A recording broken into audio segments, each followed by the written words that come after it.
gente tem compartilhado, nós compartilhamos acho que há umas 2 ou 3 semanas atrás, né? Porque a gente folgou uma, daí depois veio a pastora Roselene, que pregou na semana passada juntos, né? A gente não estava nem tinha programado para ter ela, inclusive a gente estava sabendo, e daí acabamos fazendo, meio correndo. Mas vamos continuar então a nossa série, Sacerdócio Real. A gente ministrou na semana retrasada então sobre o Jardim do Éden. Nós temos feito um paralelo, né? Lá em 1 Pedro capítulo 2, versículo 9, pode passar para mim o próximo slide. Fala assim, 1 Pedro 2, 9, né? Acabou não saindo o versículo. Vocês, porém, são geração eleita, sacerdócio real, nação santa, povo exclusivo de Deus, para anunciar as grandezas daquele que os chamou das trevas para a sua maravilhosa luz. Amém. Pedro, ele vai usar, na semana passada a gente falou um pouquinho do contexto desse livro, né? Não vou nem entrar tanto, meu pai inclusive está pregando fez uma série em cima desses versículos, mas nós estamos olhando para esses versículos, né? Principalmente para a ideia de sermos sacerdote real, trazendo para o conceito do Antigo Testamento. Nós falamos na outra semana de que quando Deus ele criou Adão e Eva, ele criou os dois naquele contexto de jardim, ele criou esses dois, né? O homem e a mulher para ser sacerdote, né, para representar Deus como autoridade. O nome talvez realeza ou sacerdócio não aparece lá, mas o princípio e o conceito estavam presentes lá no Jardim do Éden. Essa mesma então aplicação que Pedro vai falar, né, no seu livro, a gente percebe no Antigo Testamento. E pode passar para os próximos slides aí. Nós falamos então que, está dando um pouquinho de eco, se puder baixar um pouquinho, acho que o meu retorno aqui. A gente falou então que Deus ele tinha colocado os seres humanos lá no jardim, né, para serem a sua imagem e semelhança, né? A gente falou inclusive que depois no Antigo Testamento o povo não teria ídolos com imagem, porque Deus já tinha criado a humanidade à sua imagem. Quer dizer, no final de tudo, não eram deuses feitos com diferentes imagens, porque a imagem do próprio Deus seria os seres humanos. E nós falamos então que Adão e Eva, eles iriam representar e governar como Deus, lá com Deus no Jardim do Éden. E esse conceito de sacerdote, a gente falou que o sacerdote no Antigo Testamento e também para Adão, ele representava Deus para a humanidade e para os animais lá cuidando, né? E ele também governava, ele cuidava do jardim, ele de alguma maneira, Deus ele tinha colocado Adão e falado a respeito disso, porque ele sabia que o próprio jardim sofreria um ataque, que o diabo estaria naquele lugar. E ele então teria que cultivar, ele teria que guardar o jardim de algum inimigo que estaria dentro do jardim. E nós trouxemos a aplicação também da árvore da vida. A gente falou sobre como Adão e Eva, eles tinham acesso à árvore da vida, eles comiam da árvore da vida, naquele lugar eles tinham acesso à vida de Deus. Muito provavelmente é por causa disso que eles viviam eternamente, não tinha morte, não tinha sofrimento, não tinha dor. Mas além da árvore da vida, tinha a árvore do conhecimento do bem e do mal. E eles escolheram, né, comer daquela árvore. E por conta disso, eles são tirados do jardim. E nós percebemos então esse padrão de sacerdócio real que Adão e Eva viviam no jardim, eles não tendo mais acesso em plenitude, porque o pecado tinha acontecido no mundo. E daí nós falamos que ao longo do Antigo Testamento, a gente vai perceber Deus, com a sua graça e misericórdia, querendo dar acesso aos homens, querendo governar com os homens, querendo, né, de alguma maneira se conectar com os homens, e Ele proporciona isso algumas vezes. E alguns homens de Deus governaram com Deus, e falo até espiritualmente falando, não só naturalmente, mas tiveram esse acesso a Deus. Alguns profetas, alguns reis no Antigo Testamento. E nós vamos focar então, a gente falou sobre Adão e Eva, nós vamos falar sobre a vida de Abraão hoje, depois vamos focar na vida de Moisés e depois de Davi. Então eu queria que você abrisse comigo em Gênesis, nós vamos ficar em alguns capítulos aqui, né? Pode passar o próximo slide. Nós vamos falar sobre a vida de Abraão. E a história de Abraão, né? Não vou ficar lendo muita coisa, mas a história de Abraão, ela acontece entre o capítulo 12 de Gênesis e o capítulo 22. O nome Abraão é mencionado depois do capítulo 22, mas sua história, né? A sua história mesmo acontece nesses capítulos. Depois disso é a vida de Isaac. E essa representação do sacerdócio real que nós estamos aplicando lá de 1 Pedro para o Antigo Testamento, o conceito que nós estamos falando aqui é que Deus ele fez o homem para ser sacerdote real, para representar Ele na humanidade, para a humanidade, para representar Ele para os animais, para governar junto com Deus no mundo. Mas o homem, ele escolheu o pecado, e a gente percebe que alguns homens no Antigo Testamento, eles vão tentar se levantar, mas nunca vão conseguir verdadeiramente. Por quê? Porque o Messias ainda não tinha vindo. Porque a ideia de sermos sacerdote real só vai realmente acontecer depois do Novo Testamento. Por quê? Porque o verdadeiro sumo sacerdote, o verdadeiro Rei dos Reis, Senhor dos Senhores, veio, morreu, e por conta disso todos nós, podemos nos tornar então sacerdotes reais, por conta de Jesus, que é o verdadeiro sacerdote. Nós vamos olhar então para o Antigo Testamento e aplicar esse conceito.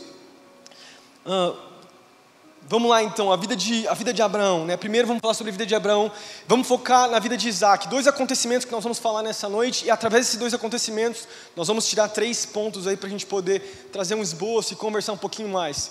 O primeiro ponto que a gente percebe está lá em Gênesis, do capítulo 15 ao capítulo 22, e conta a história de Isaac, a vida de Isaac, né?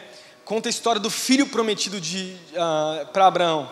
Se você lembrar comigo o conceito, Deus, né, depois que Ele tira Adão e Eva lá do jardim, a gente sabe que a humanidade, por causa do pecado, né, de Caim, ela se submete a uma perversão total, a ponto de Deus ele escolher só uma família, né, daí tem Noé, tem todo aquele contexto, ele destrói a humanidade, trazendo a inundação, né? E a arca lá, que foi feita com Noé. Depois que Noé sai da arca, Deus fala assim, então vamos começar uma nova aliança aqui. Vamos começar uma aliança, igual a gente tinha feito com Abraão, vamos começar de novo, a humanidade mais uma vez tendo uma chance de viver com Deus.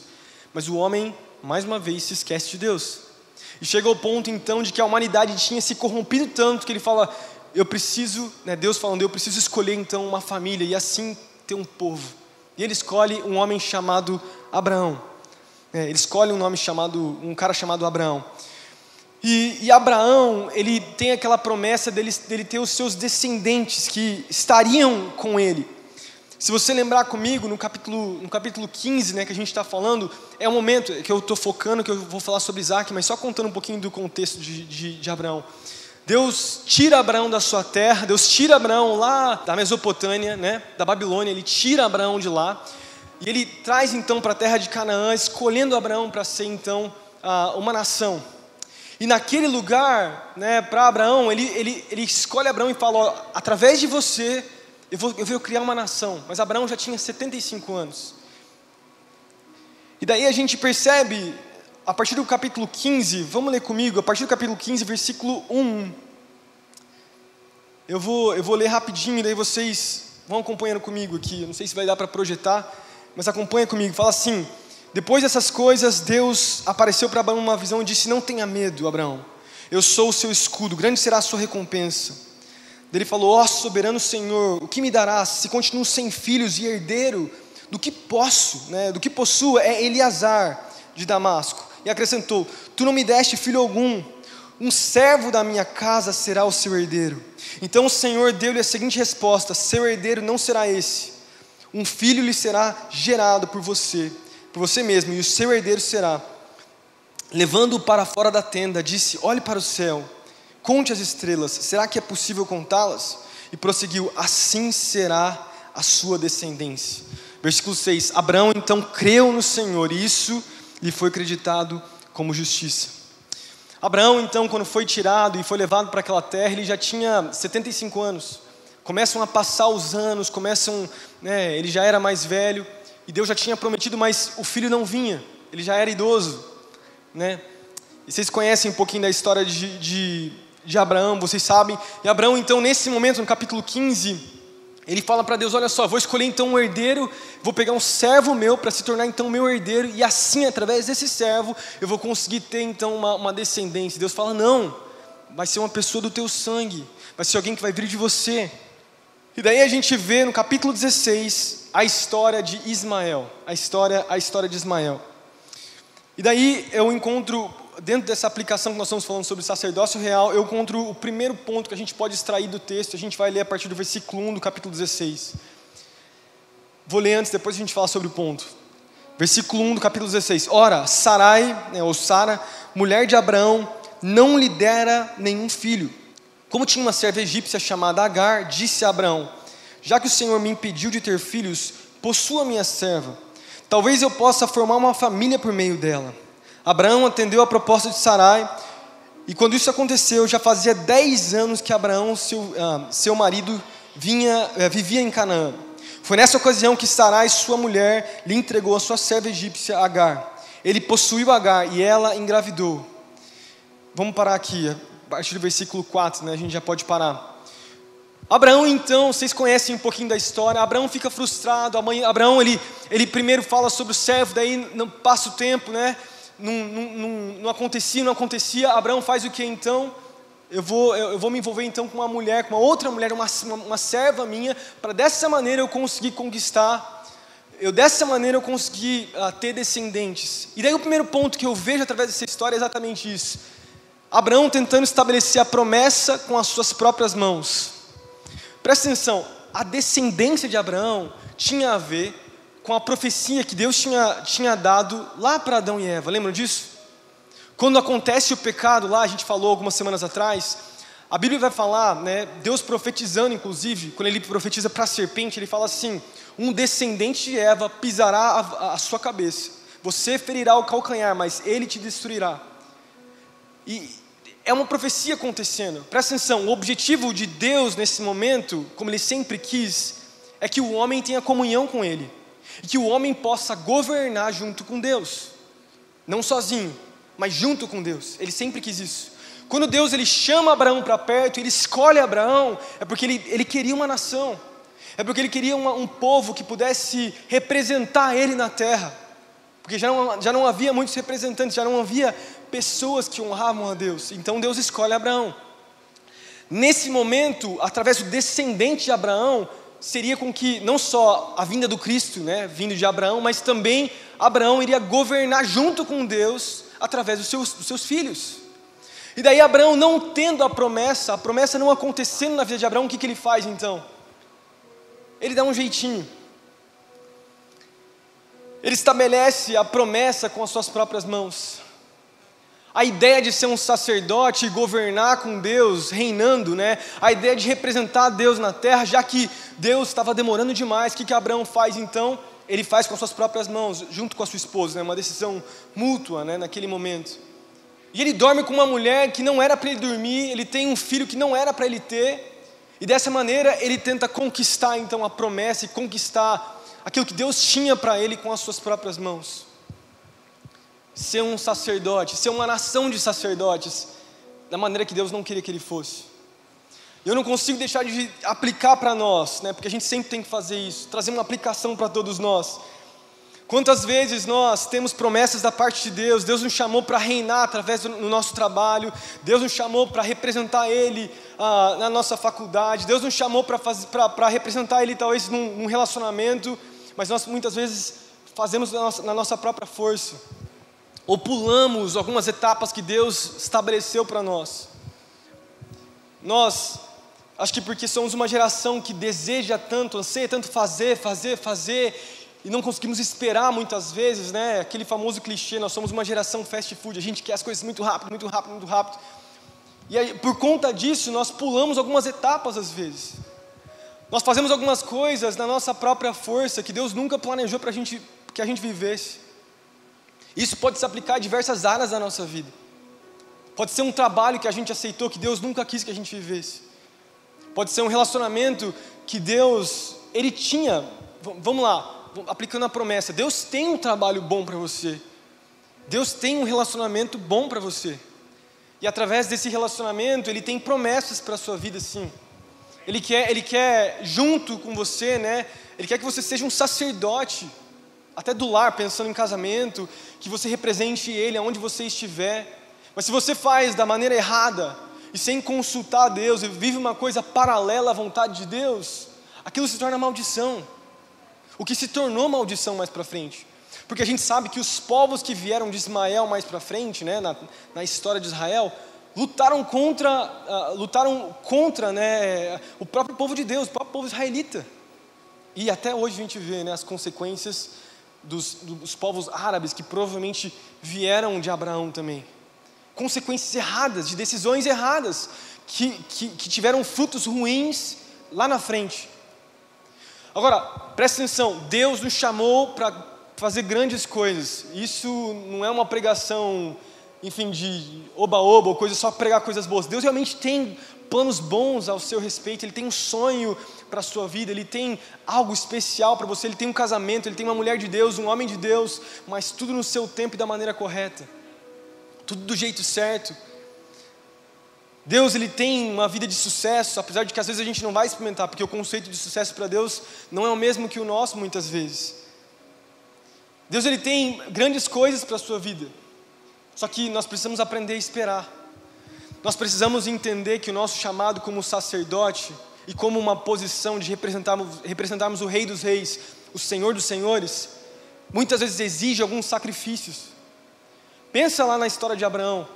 Você já escutou essa história diversas vezes, e provavelmente você já escutou muitas palavras a respeito de Abraão, né?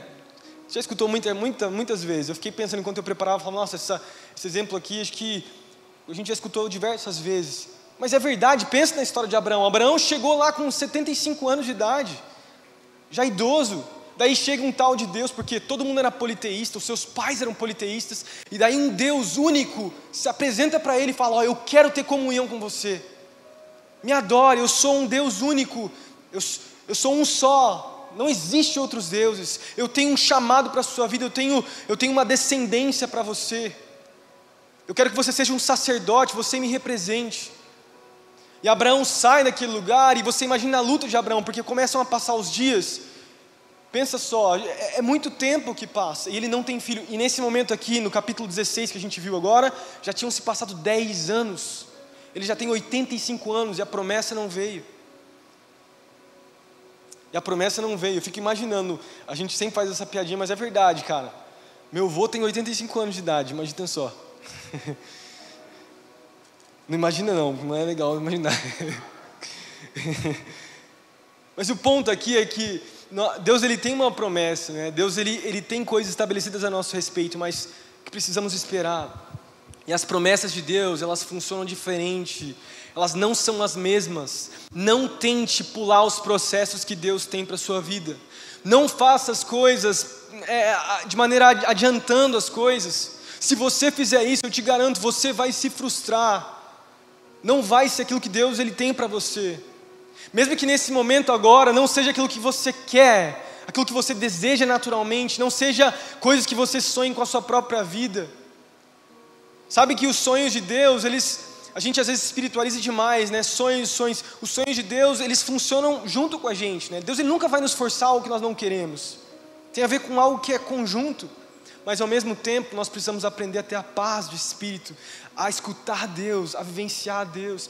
E talvez hoje você esteja se frustrando no seu trabalho, por exemplo, porque você não ouviu Deus te chamando para esse lugar. Porque Deus não te colocou lá. Porque Deus não te chamou a viver talvez num relacionamento que você está hoje. Você tá namorando uma pessoa que você sabe que te puxa, não te levanta, não te ajuda. Você sabe que é jugo desigual, você sabe que não tem sido bom para você. Nessa noite Deus está te falando, olha só, não é isso que eu tenho para você. Assim como não era isso que Deus tinha para Abraão. Abraão foi tentar cortar o caminho e ele se frustrou. Foi o primeiro teste que Deus deu para ele. Deus o testou e ele falhou. Da mesma maneira que Adão e Eva, quando eles tinham a opção de escolher uma árvore da vida e escolher uma coisa, né, escolher a outra árvore que representava uma vida sem Deus influenciar, sem Deus ditar o que eles deveriam viver, Abraão fez isso nesse momento. Ele escolheu algo fora do que Deus ele tinha para a vida de Abraão. E o resultado foi terrível. Porque logo depois, no mesmo capítulo, vai falar que a serva, Agar, começou a desprezar Sara. Depois Sara manda, Agar para longe, um contexto todo acontece.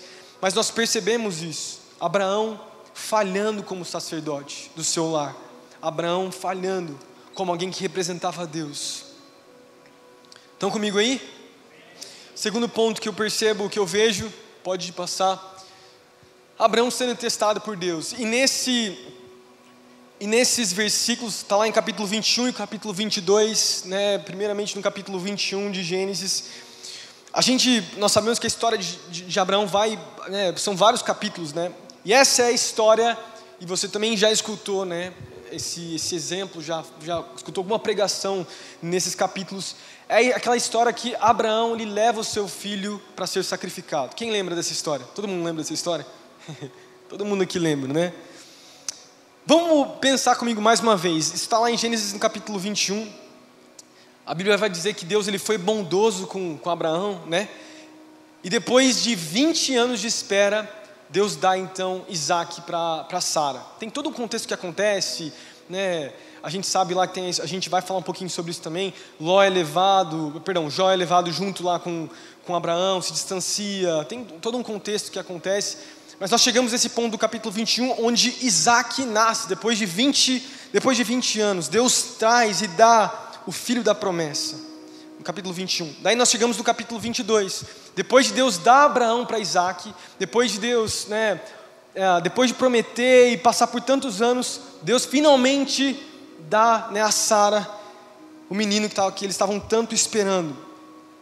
Vamos lá, a partir do capítulo 22, Gênesis capítulo 22, a partir do versículo 1. Fala assim, a gente vai ler só 5 versículos também. Passando algum tempo, depois do menino ter nascido, e Ismael ter sido expulso de casa, todo um contexto do capítulo 21, passando algum tempo, Deus pôs Abraão à prova, dizendo-lhe, Abraão, e ele respondeu, eis-me aqui.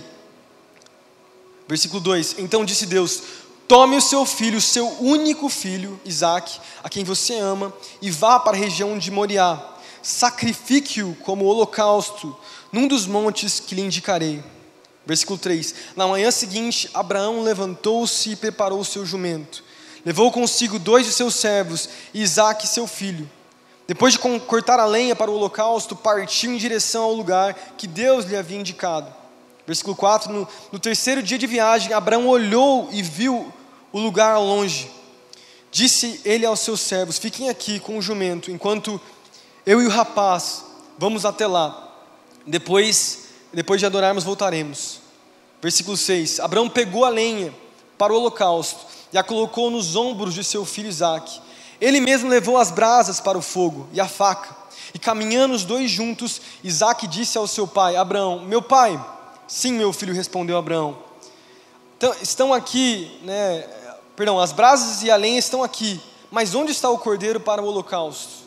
Vamos parar, imagina o que o menino Isaac estava pensando nesse momento, Sabendo de todo o contexto, Abraão já tinha sacrificado com ele, já tinha vivido esse contexto de sacrifício, e o menino Isaac, ele vê tudo isso aí, não entende, eu não sei exatamente quanto tempo Isaac tinha, mas com certeza era um menino, e existia um contexto acontecendo nesse momento, tanto para Abraão, que sentia uma dor no seu coração, quanto para Isaac, que também não estava entendendo o que estava acontecendo.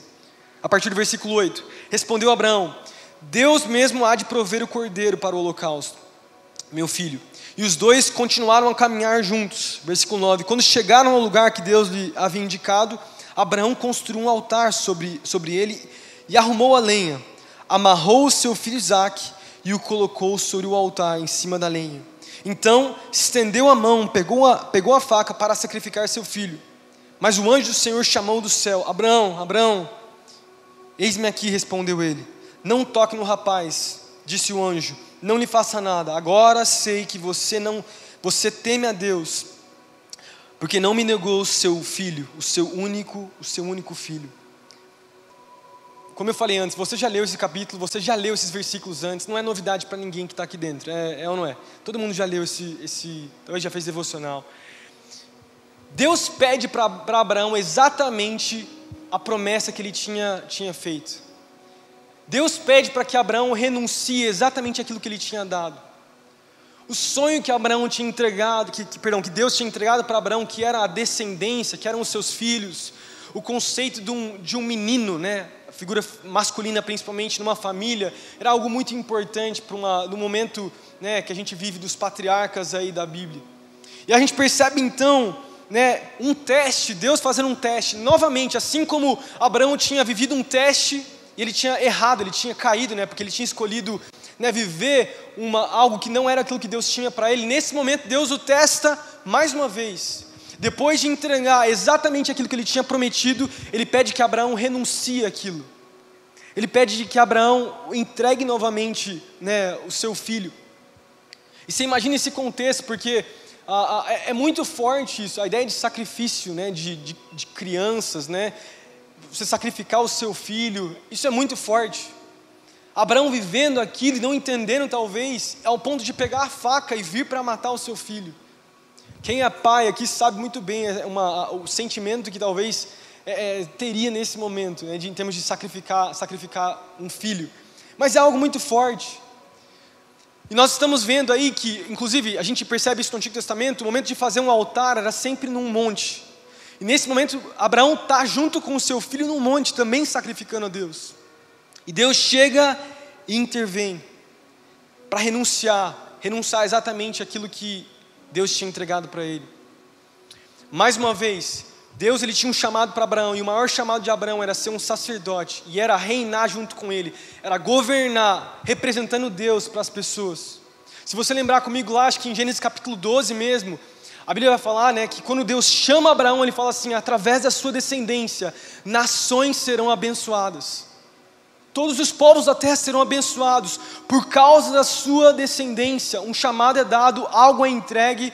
Deus fala, por que as pessoas seriam abençoadas? Não era por causa de Abraão por si mesmo. Era por causa de Deus, na sua misericórdia, chamando Abraão para viver com ele. E porque Deus estava com Abraão, ele abençoaria as outras nações. Porque ele era abençoado, porque ele tinha Deus. Porque ele representava Deus. E ele passa por um teste de entregar exatamente aquilo que Deus tinha dado para ele. Sabe que todos nós vivemos o teste do Evangelho nas nossas vidas. O Evangelho fala sobre renúncia.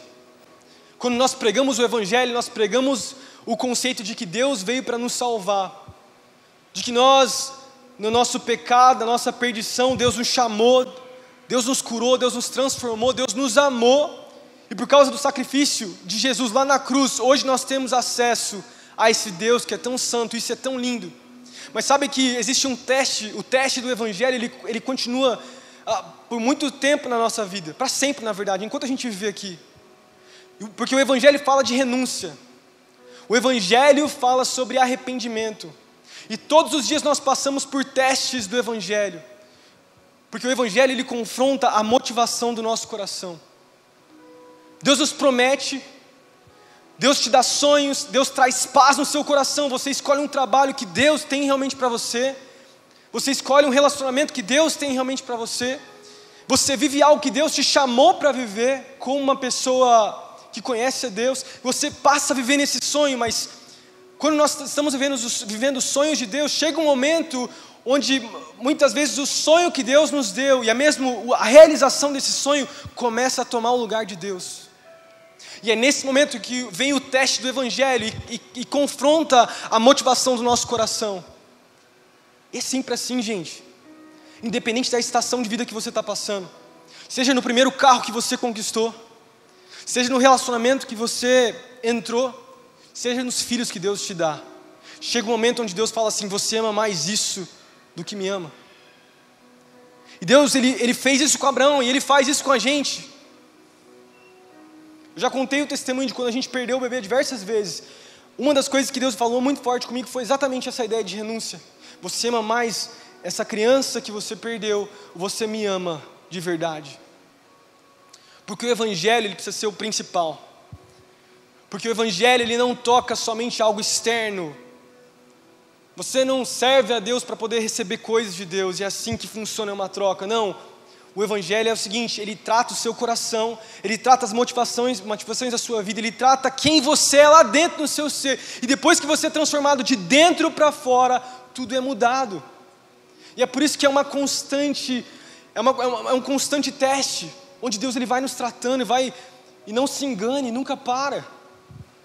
Independente se você é muito novo ou se você é muito velho, sempre tem um momento onde chega alguma coisa na sua vida muito importante que Deus fala: olha, eu quero isso, sacrifica isso para mim agora, me entrega isso, se eu quiser você me dá. Se você perder isso, o que vai acontecer com a sua vida? Tem muitas pessoas que encontram sentido e propósito em bens materiais, em relacionamentos, em ideias diferentes, em conquistas, em sucesso, sendo que a única coisa que pode realmente trazer sentido e propósito nas nossas vidas é Jesus nos nossos corações. É quando Ele nos encontra e nos transforma. A única coisa que é essencial para nós é isso. Nós vivemos num momento muito bom de se viver. Nunca se teve tanto remédio, nunca se teve tanto... Enfim, mesmo no Brasil, um país, né, que não é desenvolvido, né, terceiro mundo, a gente vive muito bem. Se você for conversar com os seus avós, os seus pais, você vai perceber que quanta coisa mudou.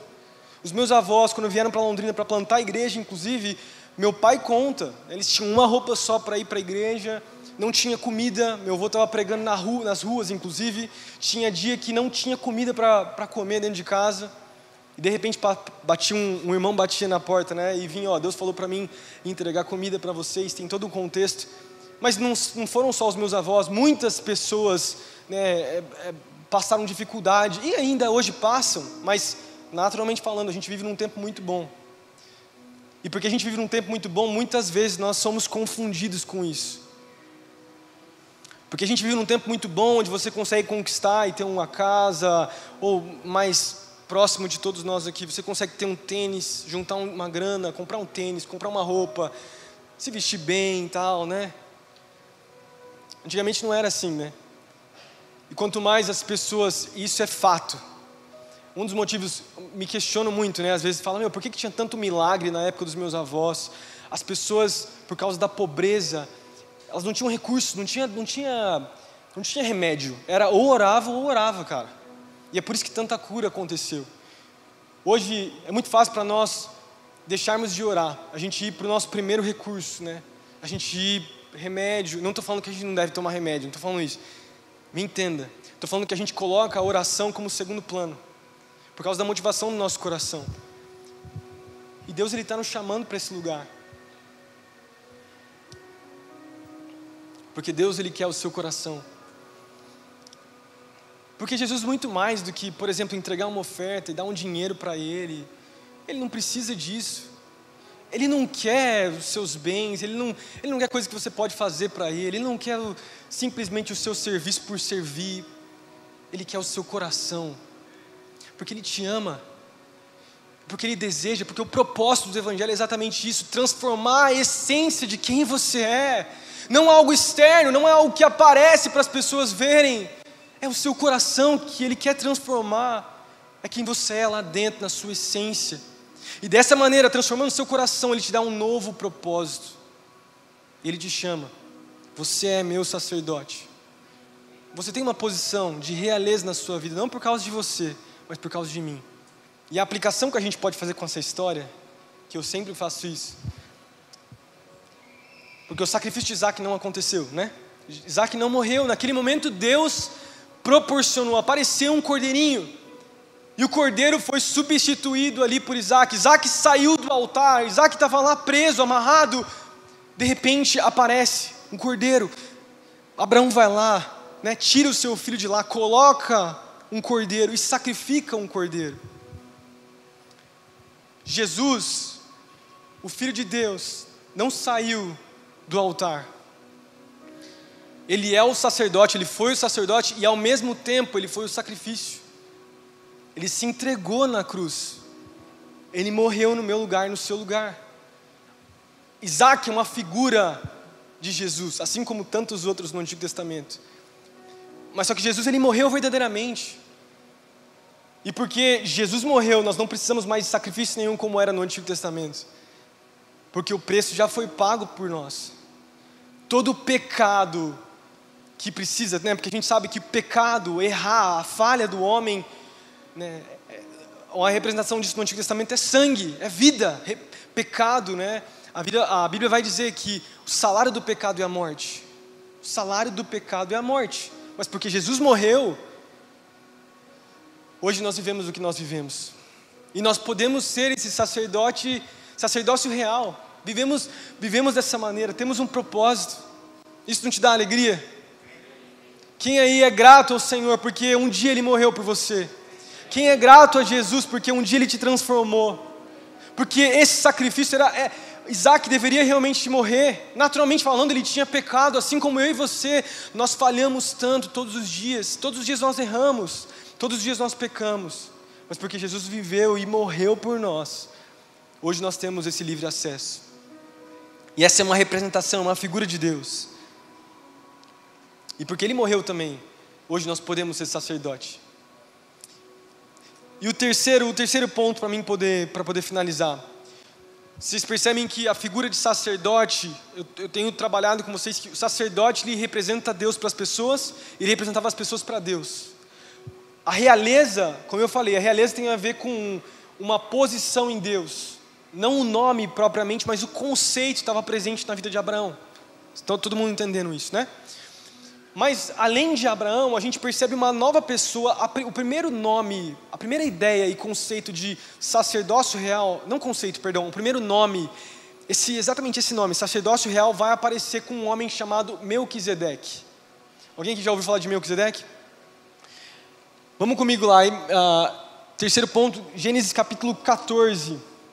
A Bíblia vai dizer, lá no comecinho, antes de Isaac inclusive, quando Abraão ele se mudou então para a terra prometida. Lembra o contexto que eu contei no começo da palavra, né? Abraão está com o seu sobrinho Ló, e daí o seu sobrinho decide se distanciar dele, daí tem todo um contexto, ele acaba mudando para a cidade de Sodoma, né? A cidade de Sodoma entra em guerra, tem todo um contexto que acontece, 5 reis se levantam contra 4 reis, os 4 reis eles meio que recebiam tributos desses outros reis, e eles vêm e guerreiam, e daí eles vencem, né? Esses 4 reis vencem, eles pegam os despojos da guerra, e junto com os despojos, eles levam a Ló e a sua família. E quando Abraão fica sabendo disso, Abraão levanta 318 homens da sua casa, dos seus servos, e ele vai atrás desses reis, e ele guerreia contra eles, e ele vence a batalha, e ele traz de volta o seu sobrinho, chamado Ló, e a sua família. Daí quando ele chega dessa batalha, ele se encontra com um homem chamado Melquisedeque.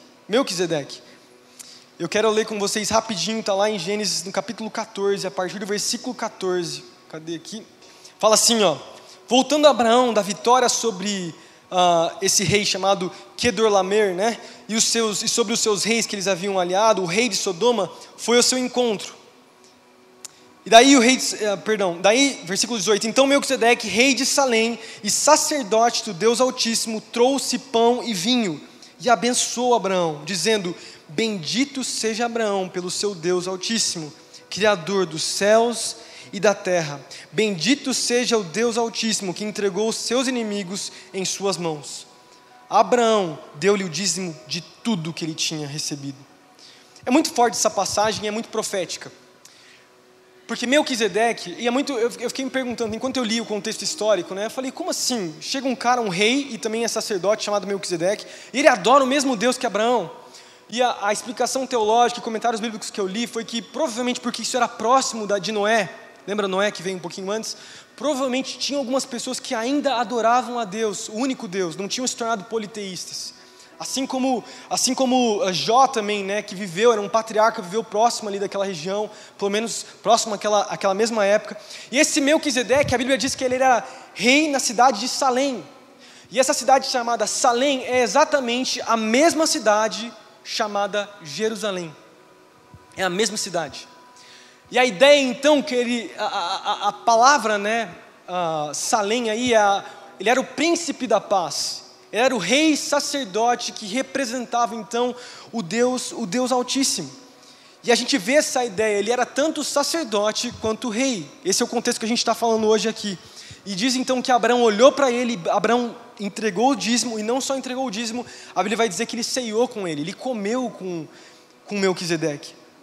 E é muito forte porque, se você for olhar lá em Salmo capítulo 110, quando Davi está profetizando sobre o Cristo, ele vai dizer, ele fala assim, o meu Senhor é da ordem de Melquisedeque.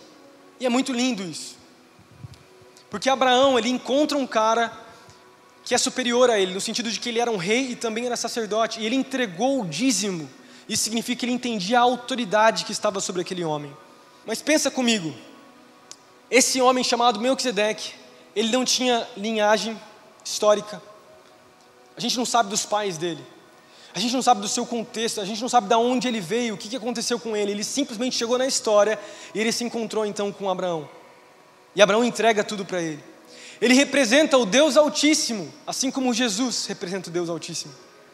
Ele não vem da ordem de Levi. Quando a gente olha para o Antigo Testamento, Deus ele estipula, quando tem as 12 tribos, ele coloca uma tribo, chamada tribo de Levi, para viver como sacerdote.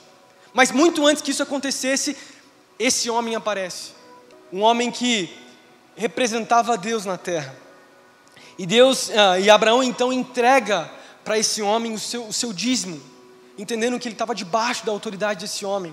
Muita gente acha que Melquisedeque era uma representação do Cristo, ou era próprio Jesus lá. Eu não sei se eu vejo dessa maneira, mas o que nós podemos entender é que ele é uma figura profética do próprio Jesus.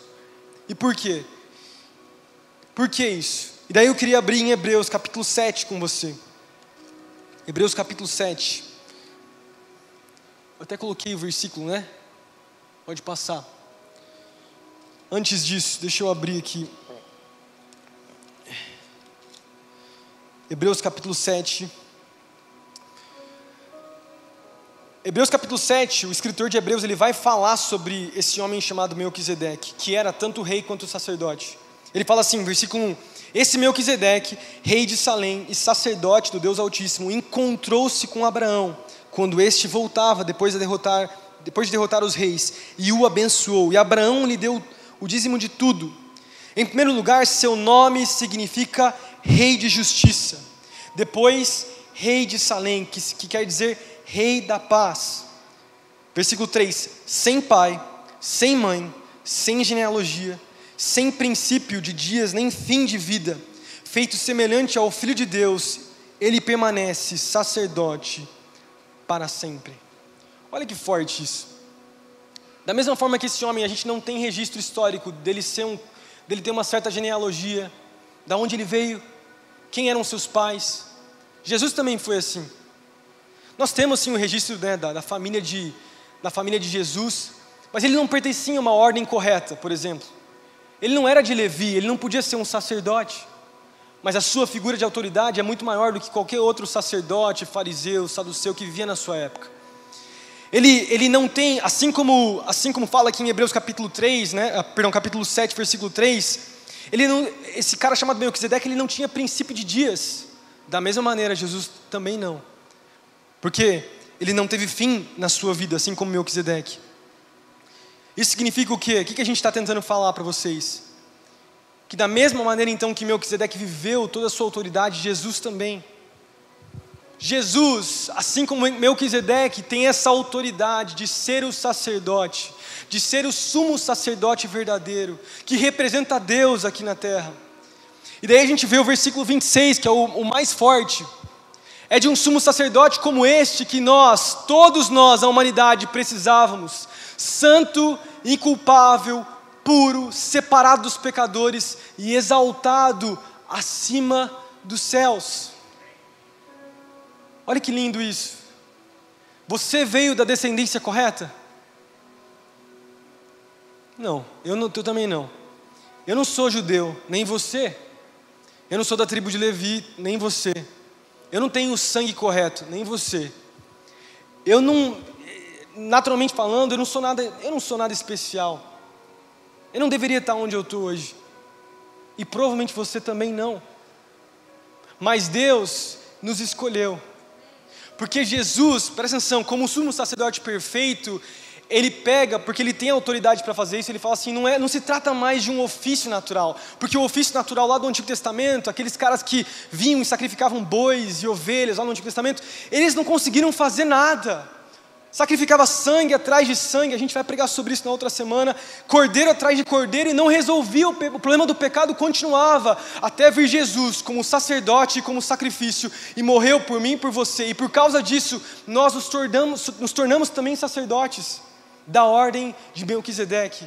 Nós não temos linhagem, nós não deveríamos estar aqui, nós temos acesso ao Santo dos Santos. A gente falou sobre isso na outra semana. O sumo sacerdote era o único que tinha acesso à Arca da Aliança, por exemplo. Ele tinha acesso à presença de Deus. Ninguém mais podia ter acesso. Ninguém mais tinha contato. Ninguém mais sacrificava a Deus além de Abraão, por exemplo, e alguns outros. Hoje, todos nós podemos fazer isso. Todos nós temos acesso ao Rei dos Reis, o Senhor dos Senhores, porque nós temos um sacerdote perfeito, que não foi só sacerdote, mas foi sacrifício. Foi sacrifício. Isso fala para mim que a nossa posição de realeza e o nosso ofício de sacerdote só é possível por causa de Jesus. Gente, isso é lindo demais. Isso é muito forte. Isso é muito forte. Isso fala de algo que é imerecido. Isso fala que nós não deveríamos estar aqui. Isso mostra o poder da cruz, de como Ele nos escolheu para sermos sacerdote, e de como também nós respondemos a isso. Sabe que assim como Deus te escolheu, você também precisa decidir por Ele todos os dias. Sabe que o ofício de ser sacerdote, ter a posição do Rei dos Reis, do Senhor e dos Senhores, também tem a ver com uma postura minha e sua todos os dias, que foi profetizado hoje aqui no começo. Você tem vivido como um sacerdote? Você tem representado Deus para as pessoas? Você tem feito, você tem, não é usado, mas vivido essa posição que Deus te colocou para viver? É um chamado sobre as nossas vidas. Nós somos chamados a governar, não sozinhos, mas com Deus. Ele nos chamou, Ele nos conquistou, Ele nos convidou, e porque nós temos Jesus, nós podemos todas as coisas.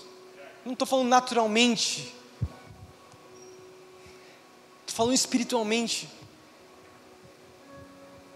Deus nos chamou. Isso é muito forte. Quando Deus Ele criou Adão e Eva lá no jardim, Ele criou os dois com uma função, para ter comunhão, para viver com eles eternamente. A gente falou isso na outra semana, o jardim do Éden, ele representa o céu. Ele representa o céu. Ele representa um lugar de comunhão, de vida. O homem decidiu se afastar e nunca mais ele conseguiu viver isso. Mas hoje nós temos acesso. Hoje nós conseguimos viver Jesus. E agora eu queria, para mim poder finalizar, Deus Ele está te chamando nessa noite. Eu não sei como você tem vivido, eu não sei qual tem sido as suas escolhas, eu não sei como você tem caminhado nos seus dias. Eu não sei se você tem vivido esse conceito de sacerdócio real, Eu não sei se você tem entendido essa posição que Deus te chamou para ser, como jovem que ama o Senhor. Mas eu entendo também que existe uma responsabilidade do homem de viver para o Senhor todos os dias, de ter uma posição, de se levantar. Como tem sido a sua vida? Como tem sido os seus dias? Como tem sido as suas decisões? Será que você tem queimado os processos que Deus tem para você, como a gente falou sobre Abraão? Será que você tem vivido algumas coisas na sua vida por motivação errada? Será que o sonho e o plano de Deus, a promessa que Deus tem para você se tornou uma idolatria? Se tornou algo que é o seu Senhor, que governa o seu coração, que governa os seus dias, os seus passos? Será que o seu relacionamento hoje, o seu namoro, é mais importante que o próprio Deus na sua vida? Sabe que nós já aconselhamos diversos casais. Você vai conversar, você fala, meu Deus do céu, o Senhor da vida daquele cara lá é a menina governa sobre ele. É possível isso? É possível nós transformarmos coisas e pessoas em deuses nas nossas vidas? Como tem sido para você? O que você tem vivido de maneira particular? Só Deus sabe, só Deus e você. Nesse momento eu queria convidar você a fechar os seus olhos. O Espírito Santo está sobre este lugar, e eu creio que na graça e misericórdia do nosso Deus, Ele tem nos lembrado de quem nós somos nele, de que nós não deveríamos estar aqui, de que se fosse pelas nossas qualidades, pela nossa sabedoria, pela nossa própria força, a gente nunca deveria estar nesse lugar. Deus nos salvou, Deus nos curou, Pensa que quando nós entramos num lugar como esse, não se trata do lugar, não se trata da igreja, se trata do encontro que nós temos com o Senhor dos Senhores. Se trata de encontrarmos aquele que fez todas as coisas, o Criador de tudo e de todos. Entenda isso, quando nós estamos aqui adorando o Rei dos Reis, o Senhor dos Senhores, muitas vezes nós não nos damos conta do tamanho, da grandiosidade desse encontro com esse Deus. De pensarmos o quão importante é esse lugar que Ele nos colocou, de sermos os seus representantes, de que nós nunca deveríamos estar nesse lugar, nem no melhor sonho, nem na melhor perspectiva, nem com esforço humano nosso, a gente nunca conseguiria estar, mas porque Jesus morreu por nós, hoje nós estamos aqui. Hoje nós podemos levantar as nossas mãos, hoje nós temos um encontro real com Jesus, hoje Ele vem e se faz presente, hoje Ele encontra você no seu quarto, Ele encontra você lá no ônibus indo para o trabalho, Ele encontra você na sua faculdade, Ele transforma o seu coração, Ele transforma a sua forma de falar, Ele transforma a sua mente, Ele transforma o seu andar, Ele transforma tudo nas nossas vidas, porque Ele é um Deus de transformação, porque Ele é um Deus que nos ama, e que não nos deixe como estamos. É um Deus que muda as motivações, não simplesmente ações. Ele muda o nosso coração, Ele muda a nossa essência. E Ele diz hoje, nessa noite, eu sou a única coisa essencial para você. Seja aquilo que eu te chamei para ser. Seja aquilo que eu te chamei para ser. Se você nessa noite não tem sido aquilo que Deus te chamou para ser, a gente não tem chamado para vir aqui na frente, mas a pastora fez isso semana passada, eu vou fazer também.